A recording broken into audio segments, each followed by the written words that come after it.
Mr. Alcantara, you proceed with your statement. Your Honor, okay lang po bang makapagbigay ako ng opening statement ko po? Proceed. Ano bang gagawin natin dito? Magandang umaga po sa inyong lahat.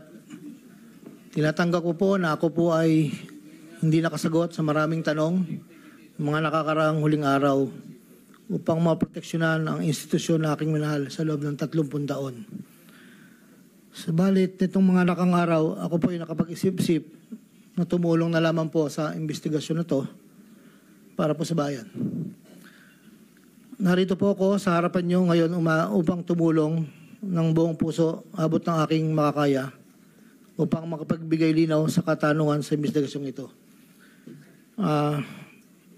Naintindihan ko po na hindi lang mainit ang isyong aking kinakaharap sa kasalukuyan. Mararamin po ang galit sa aming mga kasama sa DPWH dahil sa mga nabanggit na mga sinasabing katiwala sa aming ahensya. Hindi ko na po titingnan to. Ito po'y galing sa puso ko.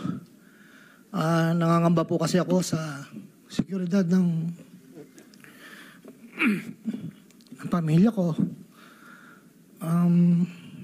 Ito pong aking salaysay ay marami pong mga tao na mababanggit at ako po ay humingi ng tawad sa mga tao na to, pero kailangan ko pong sabihin yung katotohanan.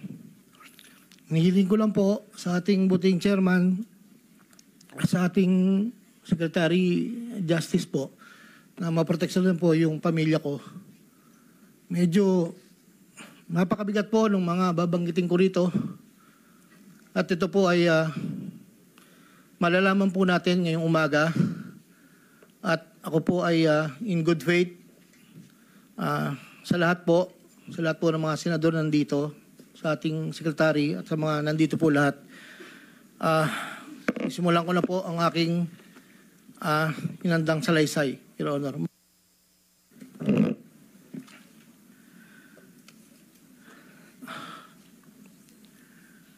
Sa akin pong boss, na nabanggit po nung nakarang hearing ng aming kasama, Undersecretary Roberto Bernardo po. Una ko pong nakilala si Yusek Bernardo taong 1997. Kami po ay magkasama sa Los Baños po. Hanggang dumating po ang panahon na ako po ay na-appoint na district engineer sa Bulacan.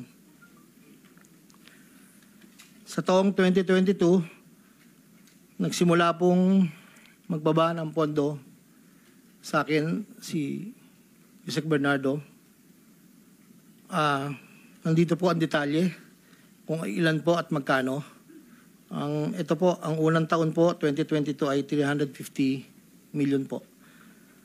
Ang kasunduan po ay 25% po para sa proponent. At ako po, o yung driver ko po minsan ang nagdi-deliver po sa kanya. Noong 2023 po, meron na rin po mga bumaba. Dito po, naka-specify po lahat kung ang titulo, ang title po ng project, amount, at kabuang ibinaba po ang aking boss. Ang iba pong sistema,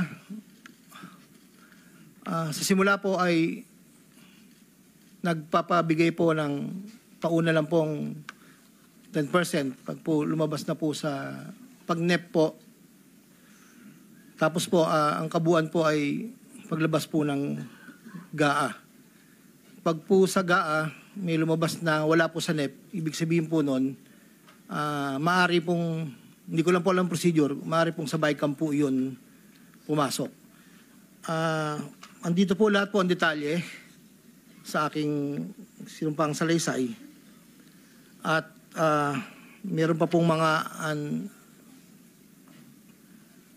UA po, ang program allocations po yata yon na naibabaran po sa akin noong 2024. At hindi naman po lahat yun ay sari-sari pong project po yata yun.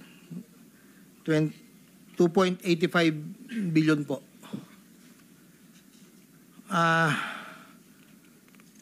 Yung pong sa 2024 na UA,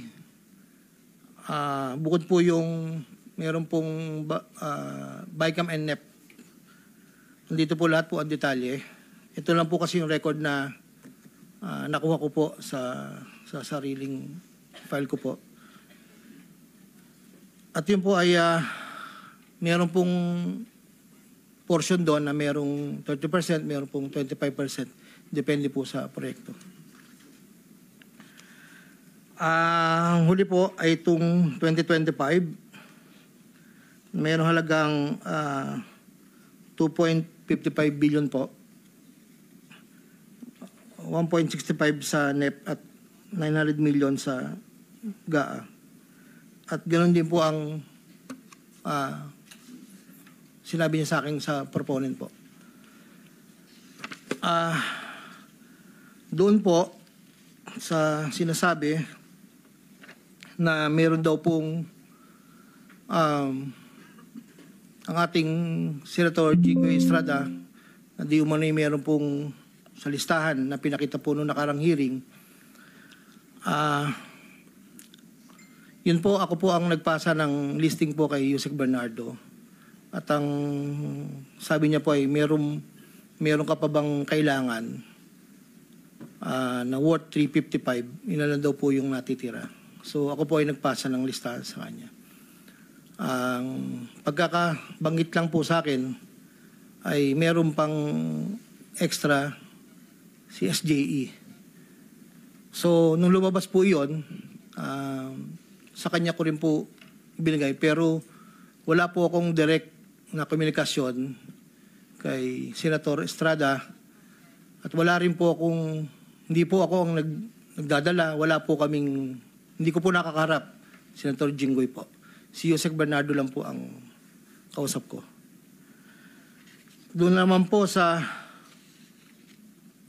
nasabi nung nakarang hearing po about the 600 million kay Senator Joel po. Ang totoo po noon, yun po ay multipurpose building. Ang request niya po talaga. Dahil hindi naman po na ma-accommodate nung nire-report ko po sa kay Yusek na hindi po ma-accommodate yung request. Nagkaroon po ng idea, kaming dalawa po ni Yusek Bernardo na tapatan na lang kung sa kwentahan lang po na ang proponent ganito, parang daw po mapagbigyan. So, nagpasa po ako ng listahan without the knowledge of Senator Joel. So, lumabas po yung pondo, I think, UA po. So, hindi po alam ni Sen na yun po ang pinalit namin sa multipurpose building. Wala pong alam si Senator Joel. So, yung bilanggit po na mayroon pong 25%. Ako po ang at si Yusek Bernardo ang nag-usap na gano'n na lang ang gawin para daw po matapatan man lang yung 1.5 B na request po. Inayos ko po lahat yun at dinala ko po sa tauhan lang po ni Senator Joel somewhere in Bukawi po. Ang sabi ko po sa kanya, baka pwede, pakibigay mo lang to kay boss. Tulong ko to, kung ano man ang future na plano niya, yun po ay tulong ko. Pero hindi niya po alam na doon ko po kinuha sa flood control po. Ang pangapat po, taong 2021, nakilala ko po si Congressman Saldico. Sa pamamagitan din po ng numero po, binigay lang po sa akin ni Yusek Bernardo. Hindi ko na po nilagay. Kasi po hindi naman po kasama siya nung kami nagkita sa Shangri-La, BGC. That was 2021 po. Ang unang usapan po namin ay susubukan pong makapagbaba ng pondo kung pwede po sa distrito ko. Taong 2022 po, unang bumaba po ay nagkakahalaga ng, tanda ko po, nandito po sa record, ay 519 po ang pagkakatanda ko po. After po noon, 2022, so yung 519 po, ang... Excuse me, engineer. Para mas maliwanag, basahin mo na lang yung sinumpang salaysay mo para hindi ka naliligaw. Opo. Para wala na omit, wala na dadagdag, mag-stick ka doon sa sinasabi mong Yes po. sinumpang salaysay. Ito po. Simula mo na lang doon sa simula. Basahin mo na lang ng dahan-dahan. Noong Agosto o Setyembre 2021, nagkakilala kami ni Congressman Saldico. Hindi, simulan mo sa simula mo na yung sa simula, yung gist ng yung salaysay. Yes Huwag po. na yung opening. Una ko nakilala si Undersecretary Roberto Bernardo. Nagkasama kami sa Laguna. Na-promote siya ng nag-promote siya hanggang Undersecretary. Si Yusek Bernardo ang tumulong sa akin para may talaga ako bilang District Engineer sa Bulacan First DO noong 2019, panahon ng Secretary ng DPWH si Secretary Mark Villar. Nung panahon na yun, ang tanda ko po, Undersecretary for Operations sa Visayas, si Yusek Bernardo. Taong 2022, na magsimulang magbaba ng pondo sa aking DO, si Yusek Bernardo, ang kasunduan ay 25% para sa proponent. Ang proyekto ayon kay Yusek Bernardo, ang kabuuan ng mga proyektong naibaba ni Yusek Bernardo sa aking DO ay nagkakahalaga ng 350 million na sumusunod. Nandito po. Noong 2023, ang kabuuan ng mga proyekto na ibaba ni Yusek Bernardo sa aking DO ay halagang 710 million. Mula sa halagang ito, 450 million ang pumasok sa NEP, 260 naman po ang sa GAA. Ang para sa proponent, 25% po at may advance ito na 5 to 15 na kalimitang hinihingi ni Yusek Bernardo kapag ganap na ang NEP base sa pagdinig sa Kamera del Representante. Samantala ang pondong na BICAM ay may advance payment na 5 to 10 na kalimitang hinihingi matapos ang deliberasyon ng BICAM at ang balansa ay babayaran pagbuo paglabas ng GAA. Ang detalye ng mga proyekto ay nandito po. Noong taong 2024, may kabuuang pondo na 3.3 billion, 150 sa NEP, 300 million sa GAA, 2.85 sa UA. Nung naipababa ni Yusek Bernardo sa aking DO, muling nagpatuloy ang 25% na bayad sa proponent ng mga proyekting to na binibigay kay Yusek Bernardo. Tulad ng 2023, ang usapan ay mayroon ding advance payment, depende na lamang kung ito NEP o GAA. Kaya limitang inutusan ko ang aking driver na dalhin ang proponent kay Yusek Bernardo, minsan po sa parking ng Diamond Hotel. Ang detalye ng NEP 2024 ay may andito po nakasulat po. Ayon kay Yusek Bernardo, ang GAA insertions ng 2024 na magkakalaga ng 300 para po 300 million na para kay, sabi niya po sa akin, para kay Senator Bong Revilla na noon ay kumandidato bilang senador para sa 2025. Sinabihan ako ni Yusek Bernardo, Henry, kay Sed Bong yan, baka gusto mo tumulong sa kanya. Dagdagan mo ang proponent, ikaw na bahala. Sinabi ko kay Yusek Bernardo, sige po boss, kaya po imbis na 25 ay naging 30 ang naging proponent doon po sa 3 project na nakalagay po dito. Ang project po ay construction of flood control structure along Angat River, Sipat Section Plaridel, construction of flood control structure along Angat River, Lumang Bayan, construction of flood control structure along Giginto River, Malis Section, Giginto. Ang total po ay 300 million po. Yun po ay ayon kay Yusek Bernardo. Never ko pong nakakausap si Senator Bong Revilla. Never po. Makikita sa listahan ng mga proyektong galing sa U8 2024 na hindi lamang flood control ang mga proyekto, subalit ang proponent ay naglalaro sa 25 hanggang 30%. Noong taong 2025 ay may kabuuang halaga na 2.55 billion ang ipababa ni Yusek Bernardo sa aking DO. Tulad ng mga nakaraang taon, ang proponent ay natiling 25% sa kabuuang halaga ng pondo na ibaba ni Yusek Bernardo sa aking DO. Ang detalye ng proyekto ay nandito po. Marami po ito.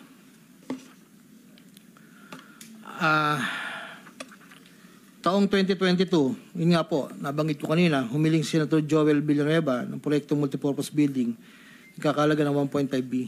Sa halagang 1.5B ay 600 million lamang ang napagbigyan na pondo para sa multipurpose building. Hindi ito napagbigyan, kaya napilitan kaming gumawa ng paraan ni Yusek Bernardo. Hindi humingi ng partikular na proyekto o porsyento si Senator Joel, pero inutos ni Yusek Bernardo na bigyan na lamang ng proyekto na may katumbas na 150 million na proponent. Dahil dito, nabigyan si Senator Joel ng proyektong Unprogrammed Operations ng 2023 nagkakalaga ng 600 million na pawang mga flood control ng mga proyekto at kung saan susumahin na 25% na proponent ay may halaga na 150 million. Hindi alam ni Senator Joel na flood control ang mga proyektong nailan sa kanya dahil ang aking pagkakalam ay ayaw po ni Senator Joel ang project na flood control. Ang halagang 150 million dila ko sa rest house sa Barangay Igulat, Bukay, Bulacan na iniwan ko po sa tao niya na ang nagangalan lang pong Peng. Sinabi ko kay Peng na pakibigay na lang kay boss, tulong lamang yan para sa future na plano niya. Hindi po nila alam na doon galing yon sa flood control. Matapos po na hindi na po kami nagkausap. Sa kay Senator Jinggoy naman po, sa pagkakatanda ko, nasa 2024 budget hearing kami sa Senado. Kasama ko si Yusek Bernardo sa pagitan ng alas 9 hanggang alas 10 ng gabi. Habang kami naghihintay, tinanong ako ni Yusek Bernardo kung meron pa akong gustong lagyan at meron pang available na 355 si SJE. Ayon po kay Yusek Bernardo. Sabi ko po, boss, meron naman. Sagot ni Yusek Bernardo sa akin na ipasok ko agad sa kanyang listahan ng oras na yon. Agad-agad po akong nagpagawa ng listahan sa staff ko at sa loob ng 10 to 15 minutes, pinasa ko na po ang listahan kay Yusek Bernardo. Ito po ang listahan ng mga proyekto na banggit. Ito po ay puro pumping station po with floodgates. Ito po ay phase 3 dahil may nauna na pong phase 1, phase 2. Ito po ay 7 project. Meron pong 360 million, isang 45, isang 50, dalawang 40 million na may kabuang 355. Ang proponent po nito ay 25% at binigay ko yung Yusek Bernardo kasama ang may iba pang proponent ng mga pondong biniba niya sa akin para sa taong 2025. Wala po akong direktang transaksyon o direktang pakipag-ugnayan kay Senator Jinggoy. Pang-apat, Congressman Elizalde ko.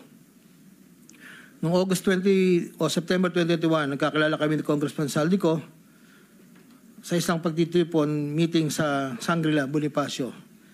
Doon ay napag-usapan namin ang plano ni Kong Saldi na sumubok na magbaba ng pondo papunta sa aking distrito para sa iba't ibang proyekto.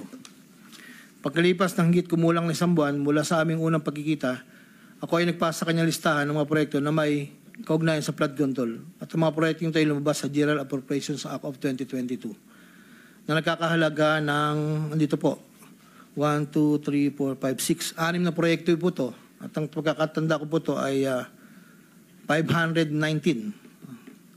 million ang una po.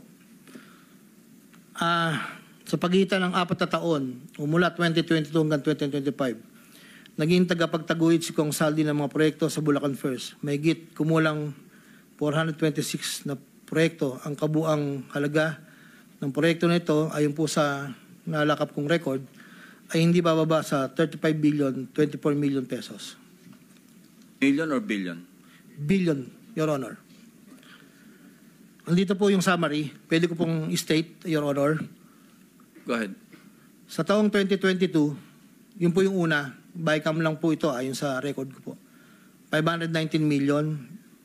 Sa 2023, 5 billion 790 sa NEP, 3 billion 250 sa bycam, at 3 billion 890 sa UA.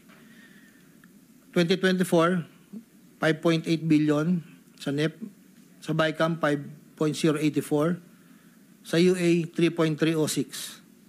Sa 2024, nagkakalaga po ng total na 14 billion 190. Sa 2023, 12 billion. Sa 2022, 519. Noong pong 2025 ay 7 billion 385 na lang po sa NEP. Wala na pong kasunod. Sa bawat proyekto na pinapasok ni Kong Saldi, meron akong binigay na obligasyon sa kanya para sa pondo base sa aming kasunduan noong 2022. Ang kaniyang hinihingi na budget sa bawat proyekto ay 20% lamang po noong 2022. Kung makikita niyo po, Your Honor, isasabay ko na rin po ito, na yung larawan po nandun po sa, kasama po ako, na nakatayo, yung opisina. Yun po yung 20% po na 2022 inaayos po namin doon sa litrato po. Subalit nung taong 2023 hanggang 2025, ay tumaas ng porsyento ng 25% po. Ang pag-abot ng porsyento para kay Kong Saldi sa bawat proyekto ay kadalasang hindi isang baksakan. Ito rin ay nakadepende kung paano na ipasok o na-insert. Kapag ang proyekto ay napasok sa NEP, ang unang 10% ay agarang binibigay ko kay Kong Saldi. Habang ang balanse na 15% ay paglabas na po ng GAA within 1 to 2 months. Iniipon ko muna po yan bago po ipadala sa kanya. Kapag ang proyekto naman ay naipasok ng Kong Saldi sa BICAM, ang unang 10% ay binabayad sa kanya matapos lumabas ang GAA at ang balancing 15% ay binibigay makalipas ng 2 buwan mula nang maaprubahan ng GAA. Pero kapag proyekto ay naipasok gamit ang UA, ang 25% ay agarang iniipon ko pat ibinibigay kay Kong Saldi. Ang pambayad para kay Kong Saldi ay nanggaling sa mga advances mula sa kontratista pero hindi na alam ng mga kontratista kung para kanino ang advance na yon. Ang pera na nakalaan para kay Kong Saldi dinadala sa akin. Ako naman po ang nagdadala o naghahatid na hinihinging porsyento ng Kong Saldi sa iba't ibang tao niya. Hindi ko po siya na-meet during pagdadala. Ang tao niya po ay may alias lang Paul at Mark. Dahil sila po yung nag-message po sa akin through Viber, disappearing message po iyon, na doon ko po dadalhin. May isa o 2 beses na dinala ko sa parking lot ng Shangri-La Hotel, Bonifacio Global City, ang porsyento ni Kong Saldi. Paminsan-minsan man, inahatid ko ito sa kanyang bahay sa Ladybug Street, Valle Verde 6, Pasig City. Mula Ortigas po, kakaliwa ka stoplight, may gate ka kanan, kakaliwa ka kanan, makikita na po yung bahay. Minsan po, inuutos ko lang po, minsan po ako po ang nagbababa. May tao lang pong tatanggap, tapos po, iiwalan ko na po. Dinagdag ko na dahil lumulobo ang pondo ng Bulacan, napag-usapan namin Kong Saldi na kung meron akong pwedeng mapagbabaan sa iba't ibang district engineering office. Nang dahil dito, nung 2020 hanggang 2025, nagbaba si Kong Saldi sa sumusunod. Bulacan 2nd, 573 million. Tarlac 1st, 2023, 1.350. Sa 2024, sa UA, 1.650. Tarlac 2nd, 925. Tapos 2024, 1.025 billion. Pampanga, sa 2023, 1.125 billion. 2024, 75 million lang po. Wala pong alam yung mga tao doon na DE. Ako lang po ang kausap nila. Hindi po alam nila yun ay kay Kong Saldi. Dahil ako lang po, hindi ko po pwedeng sabihin kung saan nanggagaling. Ito po, ang mga iba naman pong nagbababa ay nakilala ko ang kumpanyang Pearlstar. Ngunit kahit pamilyar ako sa Pearlstar, hindi ko kilala ang may-ari nito. Naging tauhan ng Pearlstar, ang kilala ko na MK. Na-meet ko po siya sa district. Meron po siyang project na isang tulay na inabutan ko before. Sa pagkakalam ko, si MK ay anak ng may-ari ng Pearlstar. Nagkaroon ng pagkakataon ng 2020 na lumapit sa akin si MK na Pearlstar na nakiusap na humingi ng listahan para sa flood control. Ayon kay plano raw nilang lakarin ng pondo para sa mga flood control projects. Ako'y nagbigay sa kanyang listahan at nalumabas naman po ito sa GAA at UA. Kinaklaro ko na wala akong alam o personal knowledge kung paano nakuha ng Pearlstar ang pondo at kung sino ang kausap nila para masiguro ang pagkuha ng pondo. Hindi po ako knowledgeable doon. Basta nagbibigay lang po ako ng listahan. Ang proyektong igilawad na Pearlstar ay pinunduan mula sa National Expenditure Program at papondong itilakda ng bicameral conference. Ayon po sa record. Ito pa po, meron pong 2022, si Commissioner Mario Lipana po ay nanghingi rin po sa akin ng listahan. Taong 2023, nakapagbaba po siya sa UA ng 500 million. 2024, 400 million. 2025, 500 million. Wala akong personal knowledge kung paano nila nakuha ang pondo at kung sino kausap lang. Ang listahan ng mga proyektong naipasok ni Comlipana ay nakalakip sa sinumpang salaysay sa annex po. Andito po lahat yung detalye. Nabanggit po nung nakaraang hearing, former Congressman Mitch Kaayon Uy. Noong taong 2021, nakilala ko si isang pagtitipon, hindi ko na po matandaan, alam ko po birthday, na noon ay Yusek pa po, ang pagkakatanda ko. Dito ay nakapag-usap kami at tinanong niya kung pwede siya magpababa ng pondo sa aking DO. At sinagad ko naman na, opo, pwede po. Unong taong 2022, nakapagbaba ng halagang 411 million sa GAA si Yusek Mitch, na may usapan kami na may gastos na 10% lang po. Hindi niya po pinakailaman yon, sabi niya, bahala ka na kung sino man ang mananalod contractor niyan. Noong ika-4 na pagdinig ng Senate Blue Ribbon Committee hearing, may dalawang larawan na pinakita ang chairman ng Senate Blue Ribbon Committee, Senator Pampilo Lacson, kay Engineer Bryce Hernandez. Isang larawan sa isang lamesa na puno ng pera at doon ay makikita ang aking presensya na kung saan ay nakasuot ng blue na shirt at ito ay sa conference room ng lumang opisina namin. Para po sa kalaman, lahat po ng pera na yon ay para sa BICAM ni Kong Saldi. 519 million na may 20% proponent noong 2022. Ito po ay galing sa iba't ibang mga kontraktor na nakuha ng mga proyektong naipababa ni Congressman Saldi. Ang pangalawang larawan naman po ng pera na nakasalansan sa isang bilyaran ay para sa proponent ng 2023 na 5.79 billion na dadalhin namin kay Kong Saldi na sa aking pagkaalala ay nagkakalaga ng 579 bilang 10% advance payment. Aking nireserba ang aking pagpasa sa karagdagang sinumpang salaysay kung sakaling ito ay mabibigyan muli ng pagkakataon. Ginagawa ko ang sinumpang salaysay na ito upang pakita ang aking kusang loob na pakipagtulangan sa sinasagawang bisyo sa Senado, sa House of Representatives at iba pang ahensya ng pamahalaan, kaugnay ng mga anumalyang proyekto ng DPWH, at upang matuluyang palagutin lahat ng mga taong sangkot. Ilan po, Your Honor. Pwede bang pirmahan mo yung sinumpang salaysay para maibahagi sa mga miyembro ng committee ito nang sa gayon, mamaya kung meron silang gustong tanungin, at least pirmado mo yung sinumpang salaysay. Your Honor, dahil in good faith po ako, kahit wala po akong inaasahan pa kung ano ang mangyayari sa akin, I will sign this. Nagpapatunay na ako po ay willing po makipag-cooperate. I will sign this one po. Salamat po.